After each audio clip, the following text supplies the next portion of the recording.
Hello，各位好，我是 Revision Lab 修整所的阿修，欢迎来到我的频道。今天我们要来做一份深度的知识拆解，探讨一个看似冷门却隐藏着顶级商业智慧的主题。我们要剖析的是旧金山亚洲艺术博物馆的生存与商业逻辑。很多人可能以为博物馆的运作其实很简单，就是把珍贵的古董摆在恒温的玻璃柜里面，打个漂亮的灯光，然后等着观光客来买门票。对吧？但其实，在全球化与各种高度刺激的数位娱乐夹击之下，顶级博物馆的经营难度绝对不亚于运营一家跨国科技公司。他们不仅要面对庞大的资金与金流压力，更要解决文化传递的根本困境。今天我们就以这座博物馆为核心案例，带大家看懂他们究竟是如何运用极致的商业思维，把沉睡的历史变成现代人抢着买单的超强体验。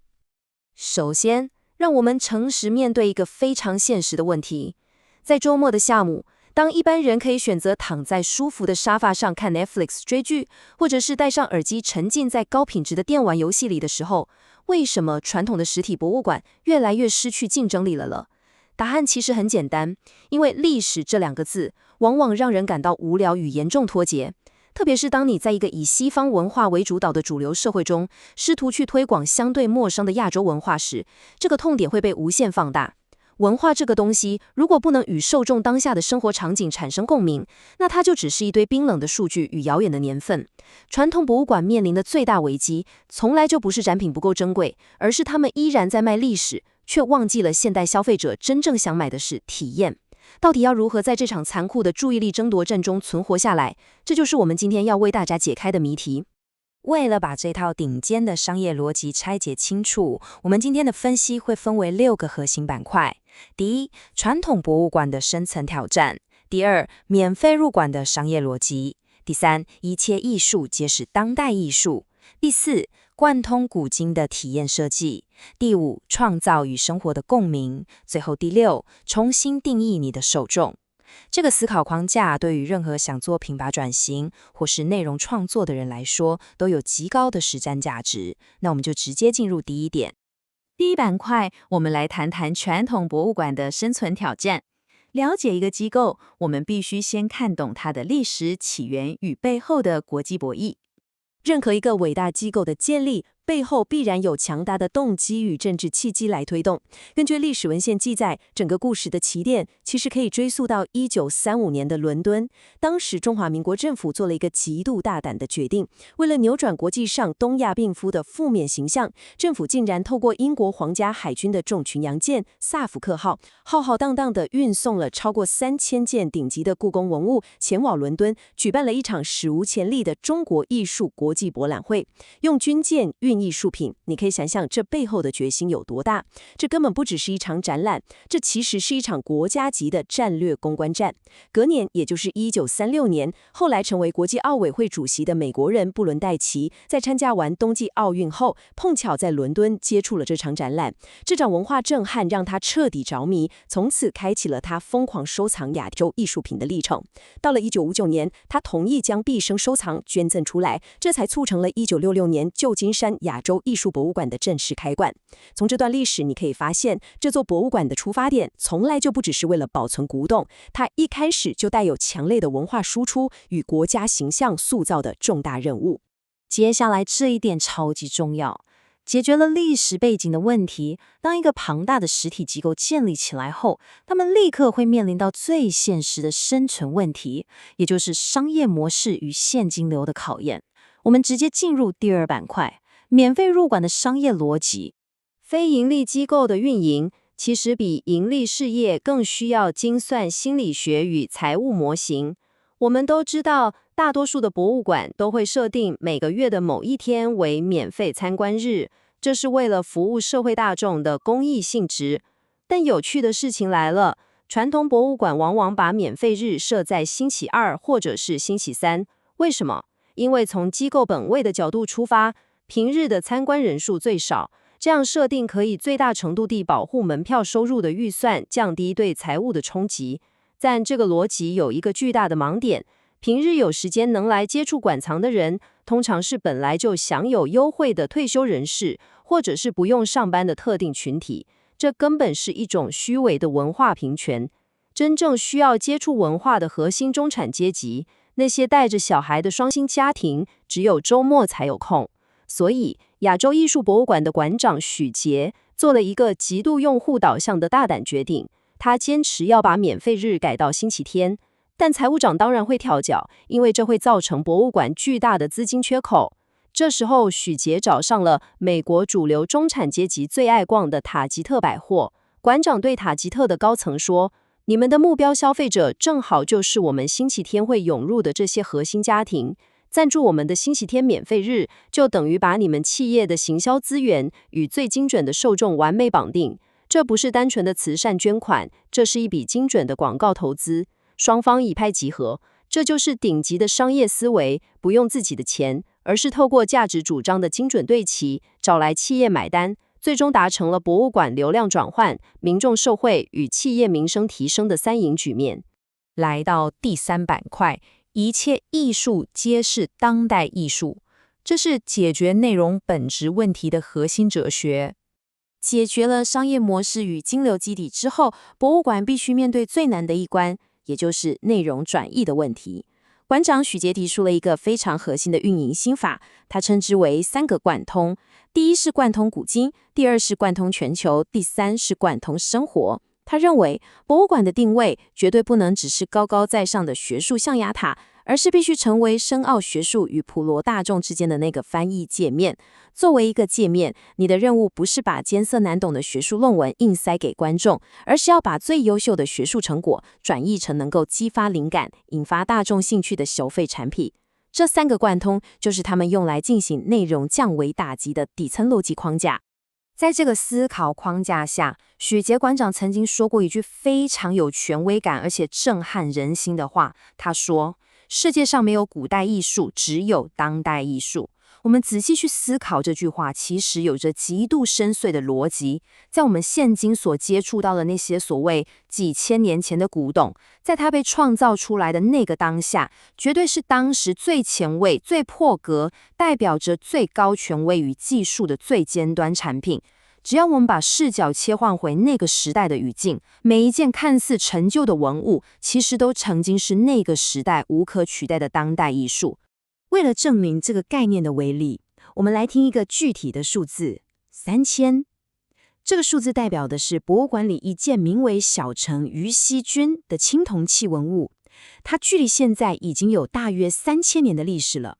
对一般大众来说，3000年前的青铜器听起来就是个生锈的破铜烂铁，毫无吸引力，对吧？但博物馆的团队是如何将它重新包装转译的呢？重点来了，我们必须知道，亚洲艺术博物馆位在加州，这里的潜在观众有极大的比例是硅谷的科技精英与工程师，他们对传统古董根本没兴趣，但对新创科技却极度狂热。于是，博物馆非常聪明地将这件3000年的青铜器直接对标为古代世界里最顶级的硅谷应用程式。馆方告诉这些科技人，古代的青铜铸造技术需要超过1000度的高温控制能力，更需要极度精密严谨的模具设计，这就完全等同于现代复杂的后端程式码编写。只要一个逻辑出错，整个专案就会崩溃。同时，它还需要庞大的工业组织与产业链的配合才能完成。所以，这其实是一场古代最高级别的高科技专案管理。当这个价值主张一抛出来，那些原本对历史毫无感觉的科技工程师们，立刻产生了强烈的共鸣与敬畏之心。这就是找到传统产品的当代等价物，精准打击在地受众的痛点。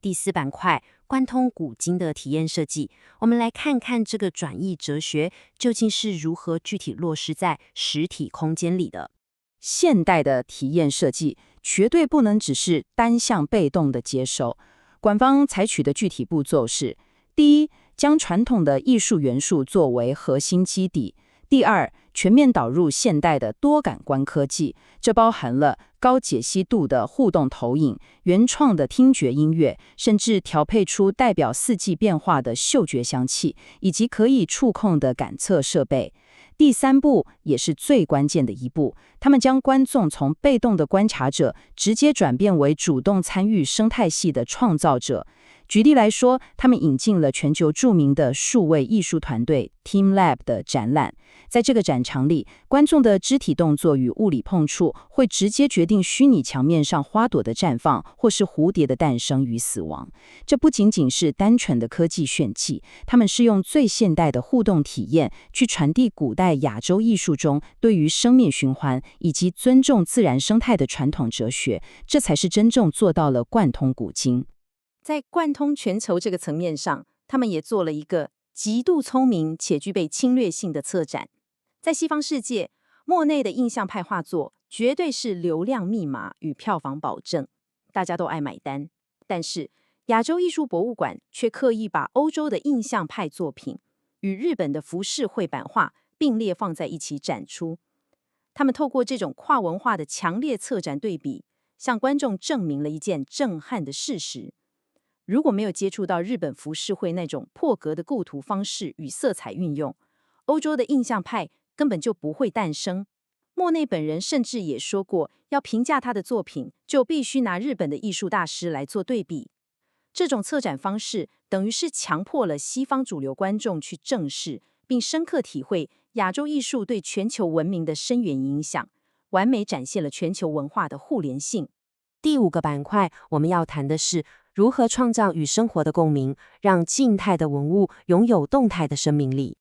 到底要如何让一个遥远且看似与现代人毫无关联的概念深深打动观众的心？我们以秦始皇的兵马俑为例，在美国展出兵马俑，如果不做任何转译，那对老外来说，它就只是一大堆泥土做的外国古代军队，看过就忘了。但是博物馆团队提取了兵马俑背后真正的核心动机，也就是秦始皇对于追求不朽与永生的极度渴望。接着博物馆将这个概念转换成现代语境，直接去质问现场的观众，我们现代人又要如何追求不朽呢？其实如果你是一位老师，你把知识传承给了学生，某种程度上你就不朽了。如果你是一个志工，你将善意遗留给社会，你也达成了现代意义上的不朽。透过将留下生命印记这个全人类共通的心理需求提取出来，兵马俑在观众眼中就不再只是古代皇帝的陪葬品，而是成为了一面让现代人反思自身生命价值的镜子。我们继续聊下去，除了心灵上的共鸣，实体行为的共鸣也同样至关重要。博物馆里收藏了很多印度的古老雕塑，其实他们展示的都是瑜伽的姿势。但问题来了，雕塑是绝对静态的，而瑜伽是一门动态的实践科学。为了解决这个矛盾，博物馆改变了以往的死板策略，他们找出这些静态文物，承认这门艺术的物理动态本质，然后直接邀请旧金山当地的瑜伽练习者来到博物馆的展厅里，直接在这些千年文物旁边铺上瑜伽垫，进行实体的瑜伽修炼。你能想象吗？原本死气沉沉、要求绝对安静的展览空间，瞬间转变成了一个充满呼吸声与活力的动态社群聚会所。这就是把单向的知识消费彻底升级成了双向的生命体验。来到最后一个分析支柱，第6板块，重新定义你的受众。当我们有了优秀的商业模式与绝佳的内容体验后，必须进一步确立的是社群认同。亚洲艺术博物馆做了一个最具历史意义也最勇敢的决定，他们将自身的使命从单纯展示亚洲艺术，大胆扩大为一个扶持亚裔美国人艺术的综合平台。从商业与文化存续的角度来看，这是一个绝对必要的生存转向。为什么？因为在美国有大量第2代甚至第3代的亚裔移民，他们在血统上是亚洲人，但在文化生活上其实早就已经与传统亚洲脱节了。如果博物馆永远只展出传统的亚洲古董，这群占据极大比例的核心受众是找不到任何归属感与认同感的。扩大平台等于是为这些长期处于东西文化夹缝中的族群建立了一个可以大声说话、寻找自我身份认同的文化归属地。这就是最极致的受众经营。而这个全新平台所产生的最震撼人心的案例，就是他们引进了华裔艺术家香奈儿·米勒的作品。这位年轻艺术家曾在大学时期遭遇了极度严重的性侵创伤，他将这段漫长且痛苦的疗愈过程转化为一幅名为《我曾是、我是、我将是》的巨型公共艺术壁画。这件充满力量的作品就直接在博物馆最显眼的地方展出，它带着强烈的女性平权意识与疗愈社会的强大力量。这证明了一件事，博物馆已经不再只是一个摆放漂亮古董的巨大保险箱，它已经成功进化成一个能够承载当代社群最真实的情感、伤痛与希望的活体平台。简单整理一下刚刚的内容，从这家顶级博物馆的运营逻辑中，我们可以非常清楚地看到一条主线。无论是修改免费日期的财务设计，将古老青铜器对标为硅谷科技，还是把高能的展厅变成挥洒汗水的瑜伽教室，他们的核心策略其实只有一个：停止贩卖历史，开始设计连结。当你能够把受众被动的吸收转变成主动的贯通时，任何一个看似夕阳甚至是即将消亡的产业都有极大的可能重新焕发出强大的商业生命力。最后总结今天的3大重点，这套博物馆的生存法则完全可以无缝套用在我们做品牌转型或内容创作上。第一点，你必须为你那看似传统或枯燥的产品找出一个现代人听得懂、有感觉的当代等价物。第二点，消除那些虚伪的便利性，就像赶掉星期二的免费日一样，你必须建立真正以核心用户为导向的接触渠道。第三点，想尽一切办法将消费者单向接收资讯的静态消费转变成让他们可以流汗、可以流泪的动态主动参与。总结一下今天的重点，传统不是用来供奉的，而是用来连接的。无论是做品牌还是内容，找到产品的当代等价物，将被动的知识接收转化为受众主动参与的生命体验，才是打破市场杂音、创造深刻共鸣的终极商业逻辑。今天的内容就到这边。如果你觉得这集有帮助，记得马上点赞加订阅加开启小铃铛。我们正在冲订阅，需要你的支持。我是阿修，我们下次见，拜拜。